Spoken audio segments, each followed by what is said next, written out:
وأحسن منك لم تر قط عيني وأجمل منك لم تلد النساء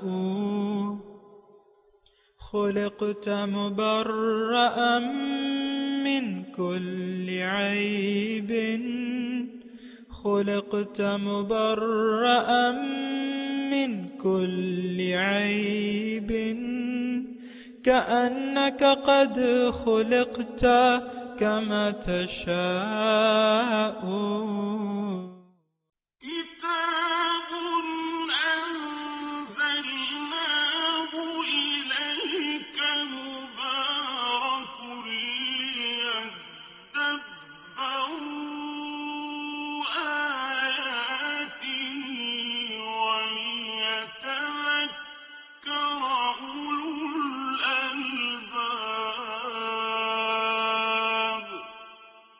یہ کتاب برکت والی ہے جسے ہم نے آپ کی طرف نازل فرمایا ہے تاکہ دانش مند لوگ اس کی آیتوں میں غور و فکر کریں اور نصیحت حاصل کریں۔ اللهم صل على سيدنا محمد وعلى آل سيدنا محمد بعدد كل ذرة مئة ألف ألف مرة۔ سامعین و ناظرین کرام، السلام علیکم ورحمۃ اللہ وبرکاتہ۔ سامعین کرام، سورہ نمل آیت نمبر 3 حصہ دوم۔ آج کا سبق کا موضوع کیا ہمارا مرنے کے بعد دوبارہ زندہ ہونا یقینی ہے؟ اس کے ساتھ سامعین کرام آج کے سبق کا آغاز کرتے ہیں۔ سب سے پہلے گزشتہ سبق کا آموختہ ہوگا الذين يقيمون الصلاة ويؤتون الزكاة وهم بالآخرة هم يوقنون، جو نماز قائم کرتے ہیں اور زکوٰۃ ادا کرتے ہیں اور وہی ہیں جو آخرت پر بھی یقین رکھتے ہیں۔ سامعین کرام، سورہ نمل آیت نمبر 3 کا مطالعہ جاری ہے، اور اس میں وہم بالآخرت ہم یوقنون، اور یہ آخرت پر یقین رکھتے ہیں، اس پہ بات ہو رہی تھی۔ اور گزشتہ سبق میں میں نے یہ بتایا تھا کہ اسلام دراصل ایک عقیدے کا نام ہے، ایک نظریے کا نام ہے، اور جب تک آپ اس نظریے کو پر یقین نہیں کر لیں گے اور اس کو تسلیم نہیں کر لیں گے تو اس وقت تک کوئی اعمال کی کوئی حیثیت بنتی نہیں۔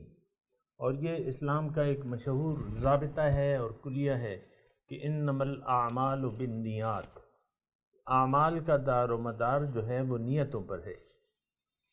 نیت اگر ہماری دنیا میں جو بھی ہم کر رہے ہیں، جو بھی عبادت ہم کر رہے ہیں، اس کی نیت ہماری اگر اللہ تعالیٰ کی خوشنودی نہ ہو، آخرت مد نظر نہ ہو، رسول کا اتباع مد نظر نہ ہو، تو اس وقت تک جو ہے وہ کام جو ہے وہ نتیجہ خیز نہیں ہوتا، اس کا کوئی نتیجہ نہیں نکلتا۔ اور ہر وہ کام جس کی نیت صحیح نہ ہو وہ عبث ہوتا ہے، بیکار ہوتا ہے۔ جس طرح کہ آج کل سامعین کرام، میں تقریر کو بڑھانا نہیں چاہتا، لیکن یہ ہے کہ یہ بات انتہائی ضروری ہے، اور یہ ایک ہم میں بیماری ہے بنیادی طور پہ کہ ہمارا آخرت پر یقین نہیں ہے۔ اگر میں ایمان کہوں گا کہ ہم آخرت پر ایمان نہیں رکھتے تو آپ ایک روایتی طور پہ اس کا مطلب لیں گے اور بھڑک جائیں گے کہ کیسے نہیں رکھتے ایمان، ہم نے تو کلمہ پڑھا ہوا ہے، کیسے ایمان نہیں رکھتے، تم کیسے کہہ رہے ہو؟ لیکن اگر میں یہ الفاظ بدل دوں یقین کی، اور ایمان کا مطلب یقین ہی ہے، اور سامعین اکرام یقین جو ہے وہ دل سے ہوتا ہے، یعنی یقین دل کی چیز ہے، زبان کی چیز نہیں ہے، یہ تو آپ کو معلوم ہے نا۔ یہ تو اللہ تعالیٰ نے بھی فرمایا قُل لَمْ تُؤْمِنُوا وَلَكِنْ قُولُوا أَسْلَمْنَا وَلَمَّا يَدْخُلِ الْإِيمَانُ فِي قُلُوبِكُمْ۔ اعرابی آتے تھے اور کہتے تھے وَقَالَتِ الْأَعْرَابُ آمَنَّا، اعرابی دیہاتی آتے تھے اور حضور سے فرماتے تھے کہ ہم ایمان لے آئے ہیں۔ اللہ تعالیٰ چونکہ باخبر تھا، جانتا تھا کہ ان کا ایمان کس درجے کا ہے، تو اللہ تعالیٰ نے پھر اپنے حبیب کو فرمایا کہ قل، آپ ان سے کہہ دیجئے، لم تؤمنو، تمہارا یقین نہیں ہے، لیکن یہ کہو کہ ہم مسلمان ہو گئے ہیں، اسلمنا، ہم نے سر جھکا دیا ہے، اسلامی حکومت کے تابعدار ہو گئے ہیں۔ اور مومن اس لیے نہیں ہو کہ لما يدخل الایمان فی قلوبکم، ایمان تمہارے دل میں نہیں داخل ہوا ہے۔ یہ ساری باتیں جو ہے سامعین اکرام تھوڑی سی بس سوچ و بچار کی وہ ہیں، متقاضی ہیں کہ ہم سوچ و بچار کریں کہ ہم کہاں کھڑے ہیں، ہم کدھر جا رہے ہیں۔ اگر ہم نے یہ سوچ لیا اور سمجھ لیا کہ ہاں ایک بیماری ہے جو ہم میں موجود ہے، تو ہم پھر اس کی طرف متوجہ ہو جائیں گے۔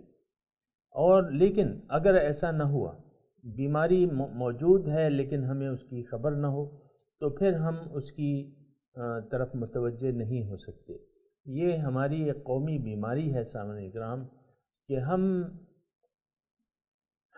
یقین نہیں ہے ہمارا آخرت کی زندگی پہ، حیات بعد الموت پہ، ہمارا یقین نہیں ہے جنت پہ، ہمارا یقین نہیں ہے کہ دوزخ بھی ہے، جنت بھی ہے، یہ یقین ہمیں کچھ بھی نہیں ہے، یعنی موت کے بعد جو بھی حالات ہیں ہمیں اس پہ یقین نہیں ہے۔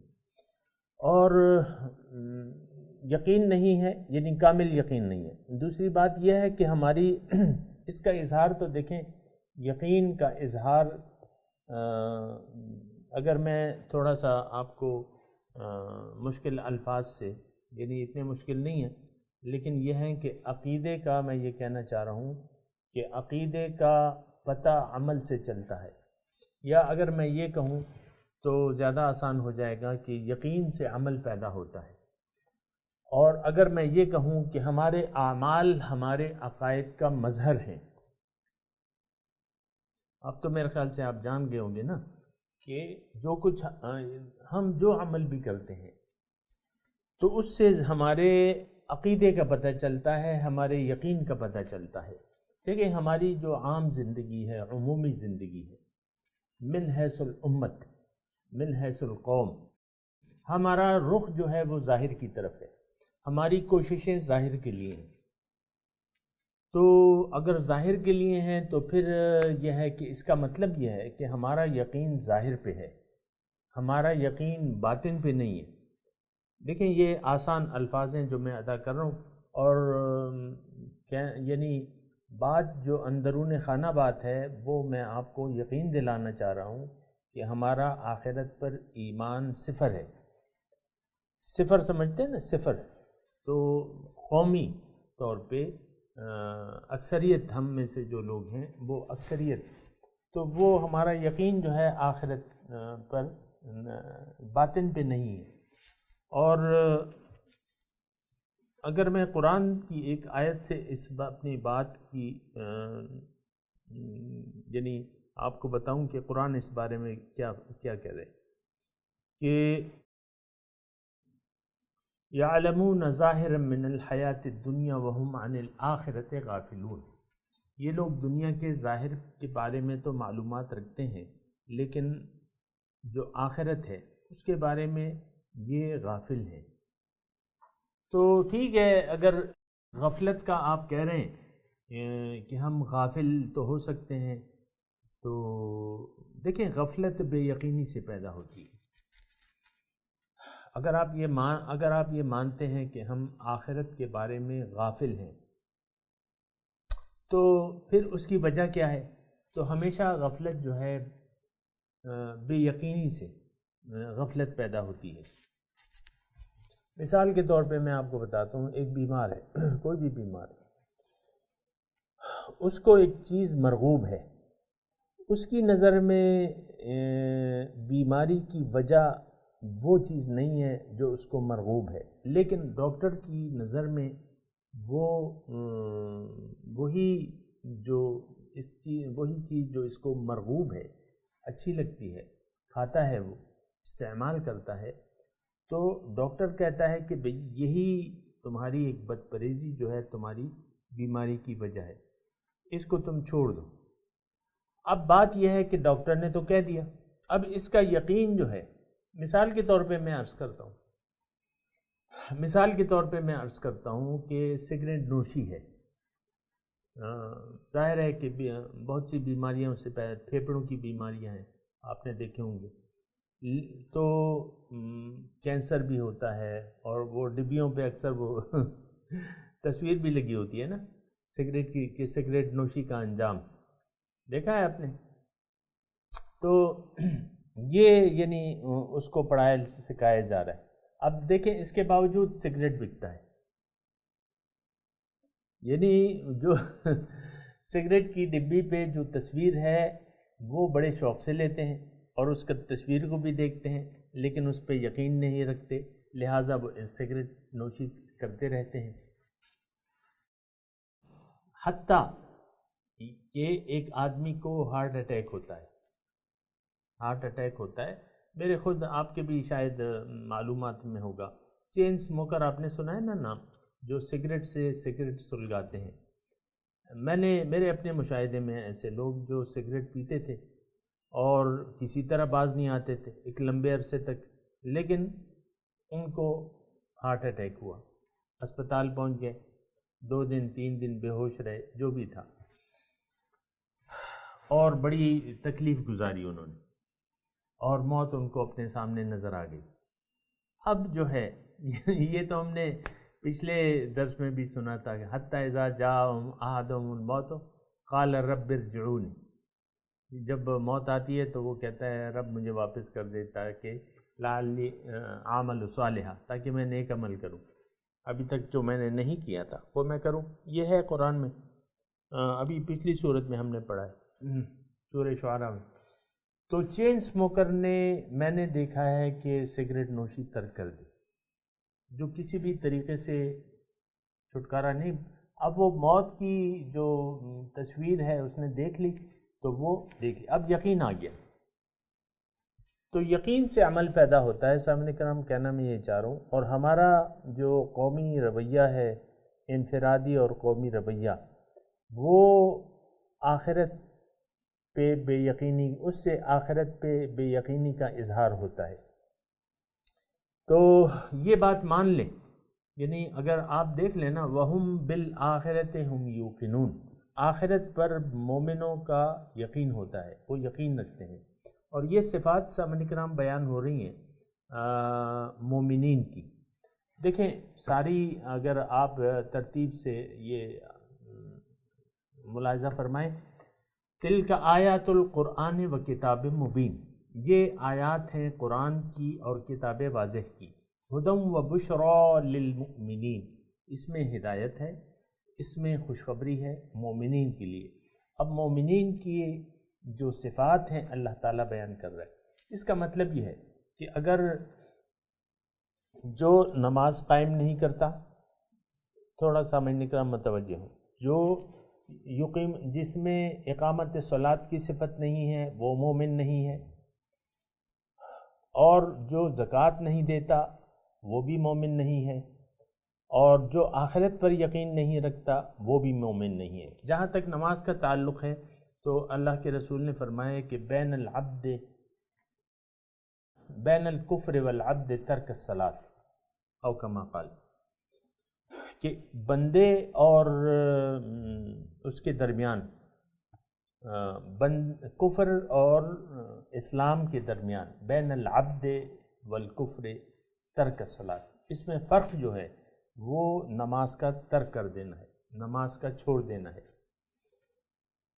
تو نماز صرف، دیکھیں یہ بات نوٹ کر لیں، یہاں یقیمون الصلاۃ کے الفاظ ہیں، یہ بات نوٹ کر لیں، نماز تمام شرائط کے ساتھ آپ قائم۔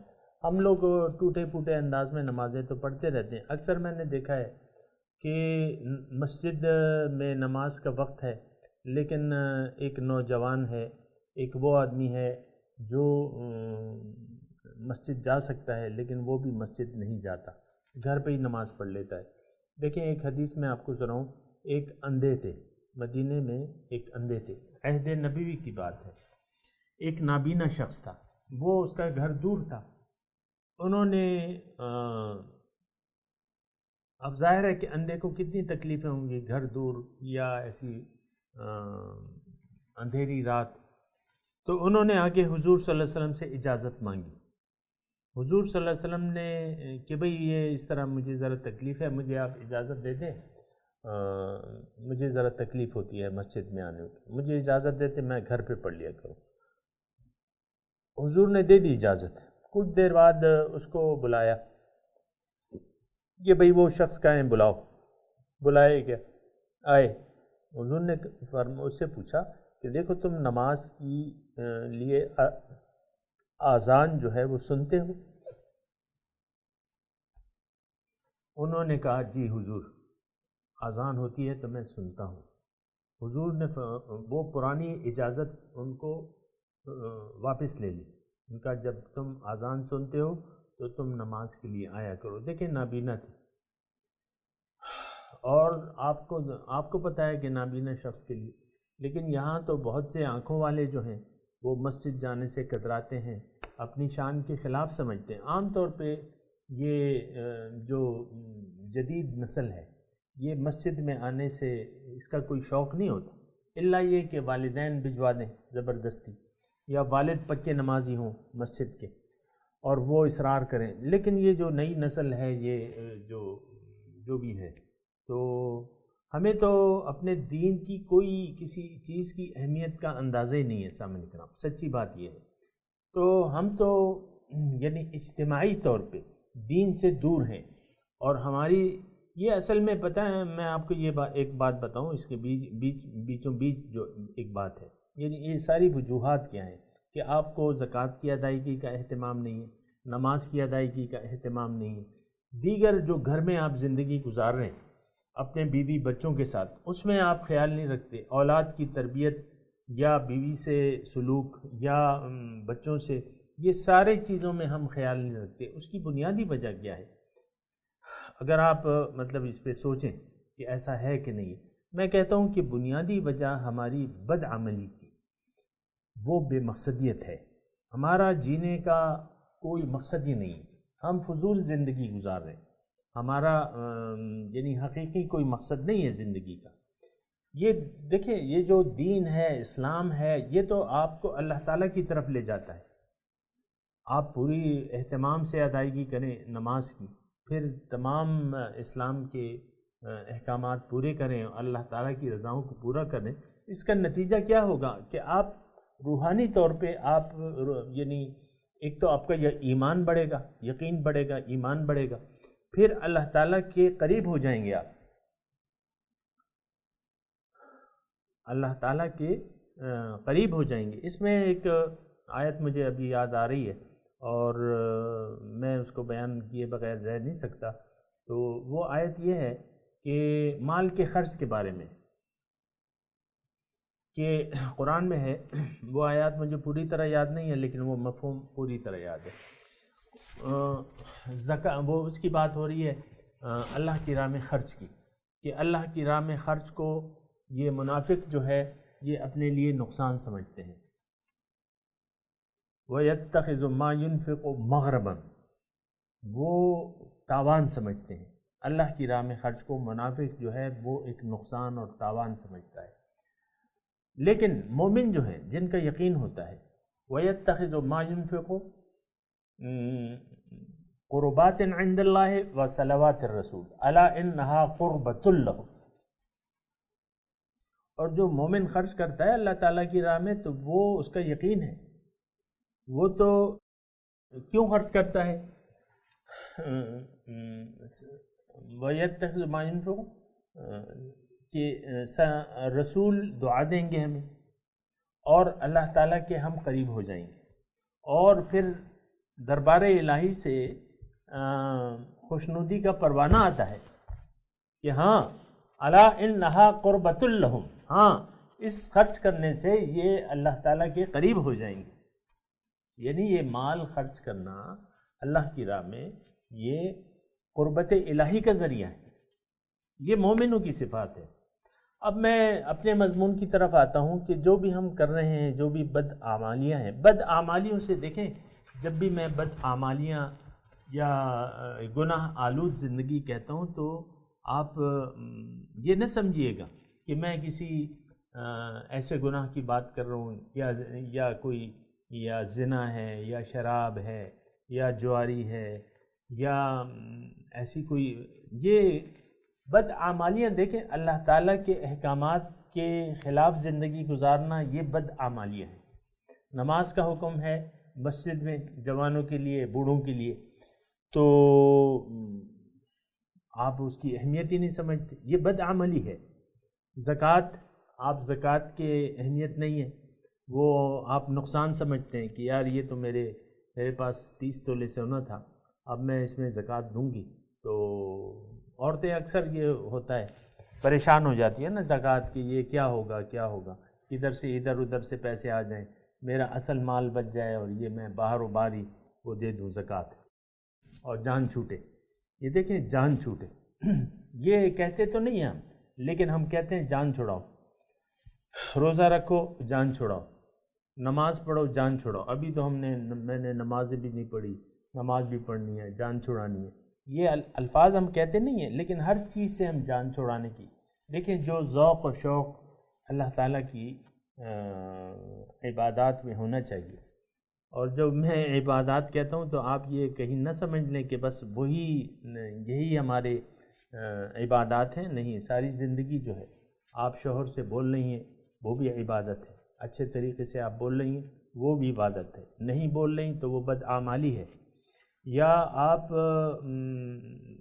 بیوی کے ساتھ اچھا سلوک کر رہے ہیں یہ اچھے اعمال ہیں، برا سلوک کر رہے ہیں، برے طریقے سے بول رہے ہیں یہ برے اعمال ہیں، بدعمالیاں ہیں. تو یہ مرد و خواتین ساری ایک ہی چیز ہیں سامعین کرام. میں کبھی بھی کسی جنس کو نشانہ نہیں بناتا اور نہ اس میں تفریق ہے، اللہ تعالیٰ نے تفریق نہیں رکھی. من عمل منکم صالحا من ذکر او انثی فَلَنُحْيِيَنَّهُ حَيَاةً طَيِّبَةً. جس نے بھی نیک عمل کیا خواہ وہ مرد ہو یا عورت، اللہ تعالیٰ فرما رہے ہیں میں اسے ایک اچھی زندگی دوں گا.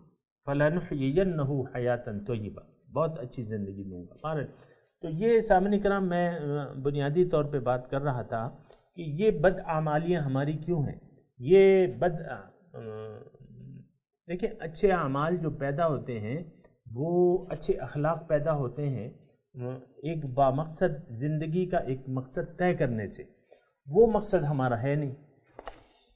بدقسمتی میں نہیں کہوں گا کیونکہ قسمت کا اس سے کوئی تعلق نہیں ہے. یہ جو ہم برے اعمال میں بدعمالیوں میں مصروف ہیں اس سے ہماری قسمت کا کوئی تعلق نہیں. یہ تو ہم نے اپنی قسمت خود بنانی ہے، کیونکہ اللہ تعالیٰ تو کسی بھی قوم کی حالت نہیں بدلتا جب تک وہ خود اپنی حالت نہ بدلے. یہاں سے تذکرہ ہو رہا ہے وَهُمْ بِالْآخِرَةِ هُمْ يُوقِنُونَ. ابر گرامر عربی گرامر کا اگر آپ تھوڑا سا اس میں خیال رکھیں تو اس میں بڑی تاکیدات ہیں. یہ ہم کا جو لفظ ہے نا اس جملے میں 2 مرتبہ استعمال ہوا ہے. ہم کا لفظ جو ہے 2 مرتبہ استعمال ہوا ہے، اور اس میں جو ترتیب ہے یوقنون اور آخرت کو الٹا پلٹا کر دیا ہے.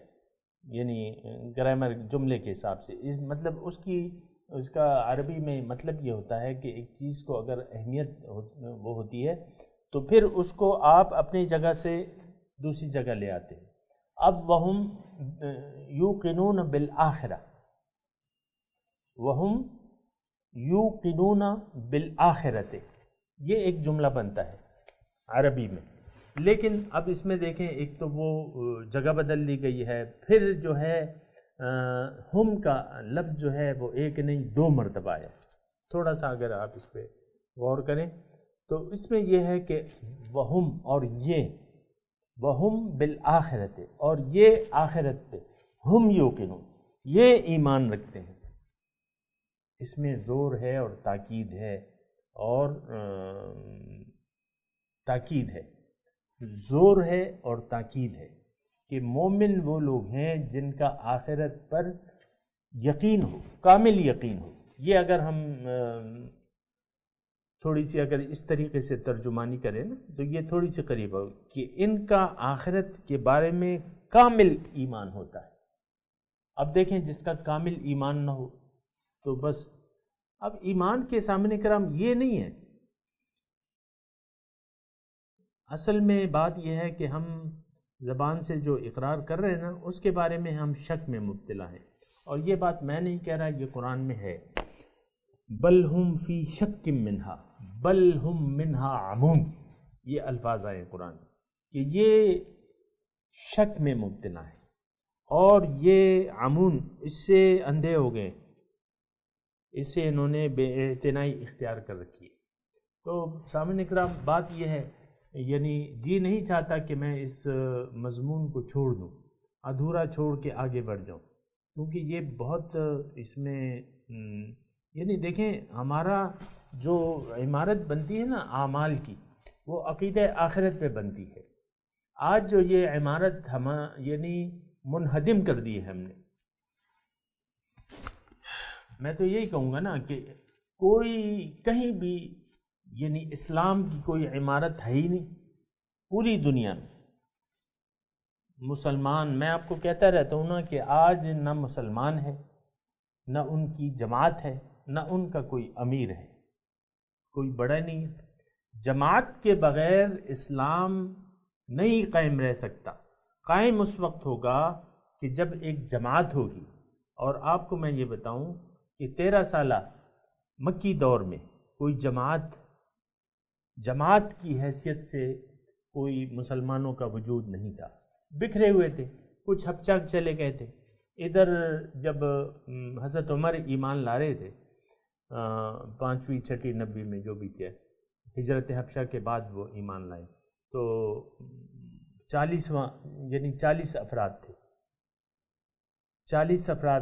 تو بہرحال جماعت نہیں تھی، جماعت بنی ہے مدینے میں، جب حضور صلی اللہ علیہ وسلم گئے ہیں اور ایک اکثریت لوگوں کی اکثریت نے ایمان قبول کیا ہے اور حضور پر ایمان لائے ہیں، اور ایک اسلامی معاشرہ چھوٹا یا بڑا وہ ایک قائم ہو گیا ہے، ایک جماعت، ایک حکومت۔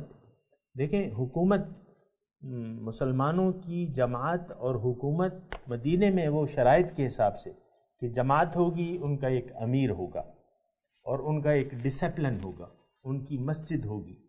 جہاں بھی حضور گئے، مدینے سے پہنچنے سے پہلے جو ہے آپ نے دیکھے کہ مسجد جمعہ، مسجد قباء کی بنیاد رکھی حضور صلی اللہ علیہ وسلم نے، اور مسجد قباء میرے خیال سے پہلی مسجد ہے یعنی ہماری حضور صلی اللہ علیہ وسلم نے جو تعمیر کی تھی، اور جو جائے وہاں پہ مسجد قباء اور ضرور جانا چاہیے۔ اور حضور صلی اللہ علیہ وسلم نے فرمایا ہے کہ جو حدیث ہے کہ جو اپنے گھر سے تیار ہو کے، وضو وغیرہ تیار ہو کے مسجد قباء جائے اور وہاں نوافل ادا کرے تو اس کو غالباً عمرہ ہے یا حج ہے، اس کا ایک ثواب ملتا ہے۔ بہرحال یہ حدیث ہے۔ تو میں یہ کہہ رہا ہوں کہ ہماری تمام عمارت منہدم ہو گئی۔ دیکھیں مسلمانوں کا کوئی امیر نہیں ہے، کوئی ان کا امیر نہیں ہے، کوئی جماعت نہیں ہے، تو اس کا مایوسی کی بات نہیں ہے سامعین کرام۔ یہ میں اپنے آپ کو بدلوں، آپ اپنے آپ کو بدلیں، وہ اپنے آپ کو بدلے، اسی طرح مسلمان بنتے چلے جائیں، اللہ تعالیٰ کے بندے بنتے چلے جائیں، ایمان بالآخرت، توحید، رسالت پر یقین کر کے اپنے اعمال کو بدلتے چلے جائیں، اور مسلمانوں کی ایک جماعت اس طرح پیدا ہو جائے گی۔ میں آپ کو امید دلا رہا ہوں۔ پھر آپ لوگ اپنے لیے ایک امیر متعین کر لیں جو سب سے زیادہ متقی ہے، اللہ تعالیٰ سے ڈرنے والا ہے اور حضور کا اتباع کرنے والا ہے، آپ اس کو منتخب کر لیں، اور پھر اس کی عمارت میں اسلام پر ایک جماعت قائم کریں، ٹھیک ہے، اور اس کے بعد آگے بڑھیں، اپنے دائرہ کار کو پھیلائیں، اللہ تعالیٰ آپ کی مدد کرے گا۔ ید اللہ علی الجماع، یہ الفاظ ہیں کہ اللہ کا ہاتھ، امداد کا ہاتھ جو ہے وہ جماعت پر ہوتا ہے۔ صحابہ اکرام، میں تلاوت کرتا ہوں، میرے ساتھ دہرائیے۔ اعوذ باللہ من الشیطان الرجیم، بسم اللہ الرحمن الرحیم الذین یقیمون الصلاة ویؤتون الزکاة وهم بالآخرۃ هم یوقنون۔ ترجمہ سنا دیجیے۔ الذین یقیمون الصلاة ویؤتون الزکاة وهم بالآخرۃ هم یوقنون۔